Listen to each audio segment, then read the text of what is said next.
Hello, my name is Tamitha A. Davis, and this is my final project for Liberal Arts 332 Science and Culture with Dr. Rob Ingleson. Today is August 7th, 2017, and my project is on Darwinian evolution and the impact on today's culture. So I'm going to start out by reading a quote from this book.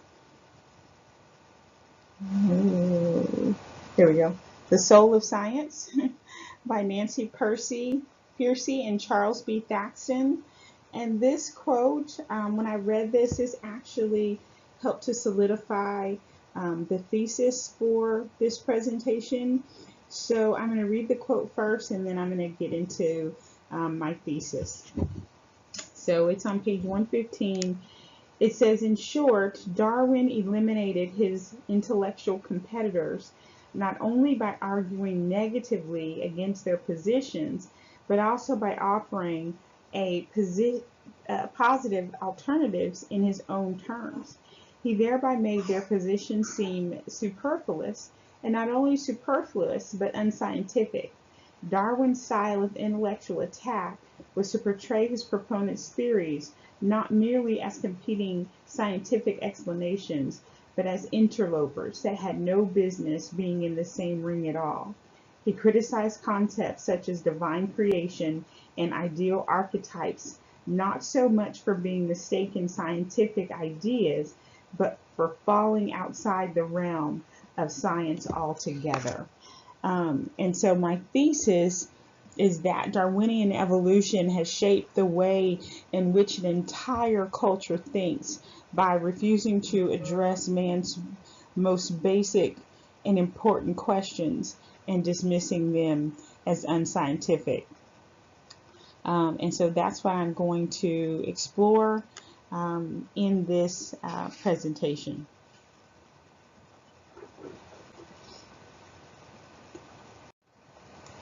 So we see this is really where it all began on the trip on the Beagle. Darwin had gained some notoriety as a naturalist, and he actually earned, as a result, an unpaid voyage on the HMS Beagle. And his role was more of a gentlemanly companion to Captain Fitzroy, who was taking the trip, and because Darwin was, in that same class, that same social class, and so he earned this trip, and this voyage took him straight to the Galapagos Islands, and we're all very familiar with Darwin's research and what he saw and experienced on the Galapagos Islands. In the text, it's just one little quote. It says, what Darwin saw on this voyage led to a question that Darwin would spend the next 20 years of his life pondering and researching, right? So in 1835, the Beagle reached the Galapagos Islands, which was located off the coast of South America. And the timing to visit there was perfect to analyze and discover the things that he did discover. And so we know much of his research was on these birds, the finches. And, obviously I'm not a scientist, but I'm not able to make the leap with evolution based on the finches. And so I guess I need to study more or read The Origin of Species to get there. But in Defeating Darwinism, this book, oops, there we go, Defeating Darwinism by Philip Johnson. He writes, one of the truly bizarre things about our current cultural situation is that the leading figures of the scientific establishment soon seem genuinely amazed that the citizens do not accept finch beak variation as proof of the claim that humans, like all animals and plants, are accidental products of a purposeless universe and which only material processes have operated from the beginning. So I'm not alone in that in that jump to evolution.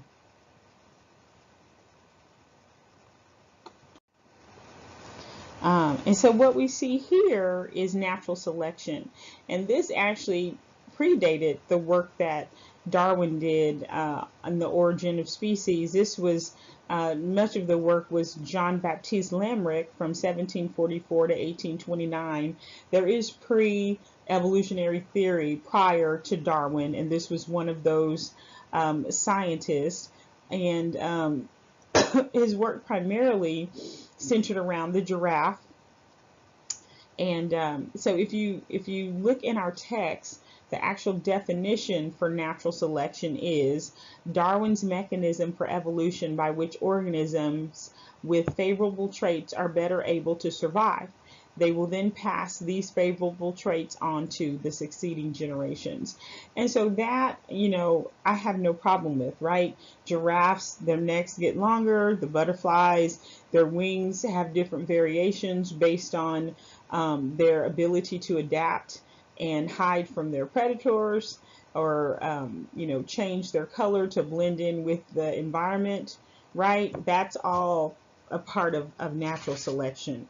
But when you start talking about different animals changing major parts of their body and transforming, that's different than natural selection. So how did Darwin move from just a guy, he had gone to seminary, and was part of the noble society there in England, and he was not out on the outskirts with all these strange ideas about evolution. So what happened to him to transition him into that? And so one of the things our text talks about is that 2 years after he got back from the Galapagos Islands, he actually lost his daughter Annie to scarlet fever. And so one of the things that happened is he began to question his faith. Anytime you experience hardship in that way, it either draws you closer to God, or sometimes it can bring you further apart and makes you begin to question. And so that's what happened to Darwin, is he began to question, and we see him move to something that's different. I'm going to actually get to that on the next slide, but he did end up writing on the origin of species by means of natural selection, or the preservation of favored races in the struggle for life. And one of the quotes from that book, it says, "More individuals are born than can possibly survive. A grain in the balance will determine which individual shall live and which shall die, which variety or species shall increase in number, and which shall decrease or finally become extinct." So we begin to see that happening with Darwin. And one of the books also, or articles, was from Hodge, and the title was "What is Darwinism?" And Hodge states, "The great fact of experience is that the universe exists, right? The great problem which is ever pressed upon the human mind is to account for its existence. What was its origin? To what causes are the changes we witness around us to be referred? As we are a part of the universe, these questions concern ourselves. What are the origin, nature, and destiny of man?" And Hodge believed that Darwin answered those questions. I disagree with that. I don't believe that Darwin was able to answer those questions with his book, The Origin of Species. I believe that he attempted to, but I don't believe that he did. So this abandonment from his Christian faith allowed him the philosophical freedom to devise his ideas of natural selection as a mechanism of evolution. So Darwin moved through the stages of orthodoxy, natural theology, and deism, and ended up in his theological journey, and the text says, content to remain an atheist. An agnostic. So we see him as a deist, a materialist, an agnostic. He was a scientist, an author, and then obviously he was an evolutionist.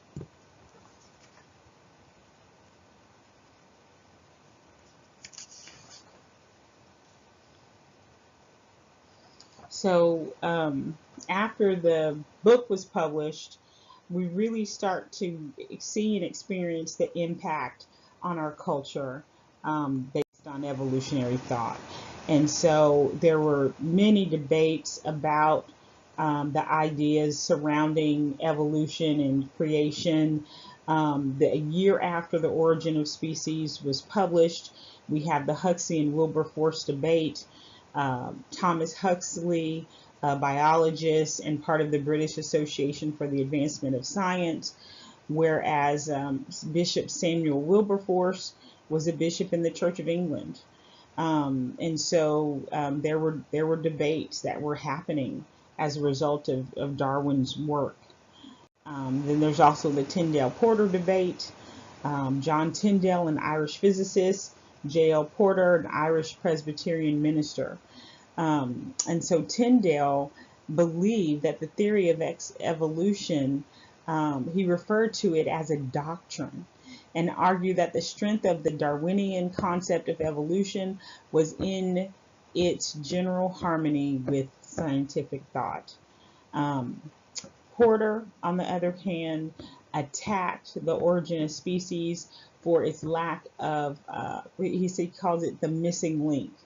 And so, and I've thought about this often too, about the transitionary animals. And so I don't even know if the fossil record had been discovered at this point, or if the radioactive dating had been discovered either. But I often wonder, why aren't those transitionary animals in the fossil record? If every animal we have today, plus the ones that are extinct, are there, why are there no transitionary animals shown in the fossil record? And so that's kind of what J.L. Porter was bringing to the surface. And then he says, Darwin, you're not a scientist because what you are trying to prove cannot be observed. With science, you have to have observation, and you cannot observe billions of years. And so that I think that's one of the things that evolutionists use. Just anything can happen over a billion years, right? So Porter is saying you can't say that this is science. It's outside of the field of observation. So that was interesting to me.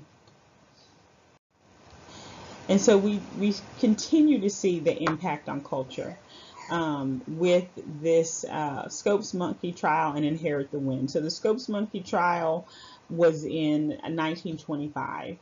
And this is when Tennessee public schools got a new science curriculum. And as a part of it, they said that no one would be allowed to teach evolution. Well, the ACLU went and found someone who wanted to teach evolution, and thus this trial began. The movie Inherit the Wind, or the play and movie Inherit the Wind, was based on this trial. And if you've ever seen it, it is really interesting. But Philip Johnson writes, Inherit the Wind is a masterpiece of propaganda, promoting a stereotype of the public debate about creation and evolution that gives all virtue and intelligence to the Darwinists. And so this, I think, is when we really see the shift from intellectuals really moving to the side of evolution where they had been somewhere else. So it's really interesting to see how this really affected American culture. So some impacts to our culture, continuing just the discussion, and some people might say this is far reaching, but I really do believe that if you are a person that believes that you came from an animal by random, purposeless accident, and you were not created in the image of God, that you will act accordingly.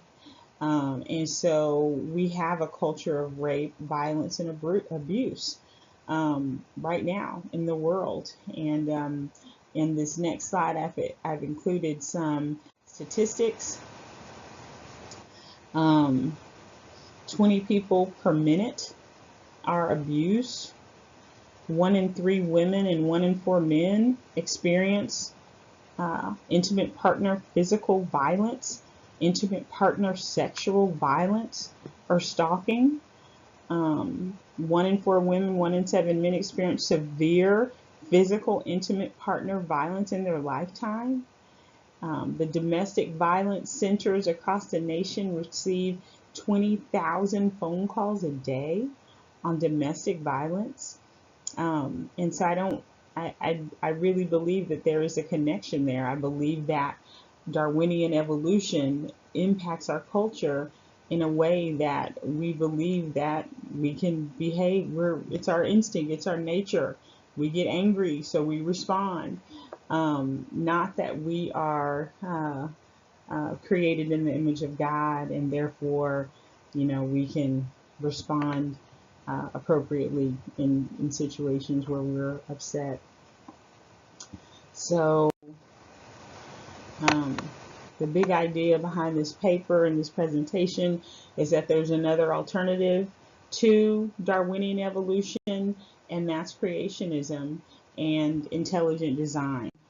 And so I'm going to close with this quote from Stephen Barr from A Student's Guide to Natural Science.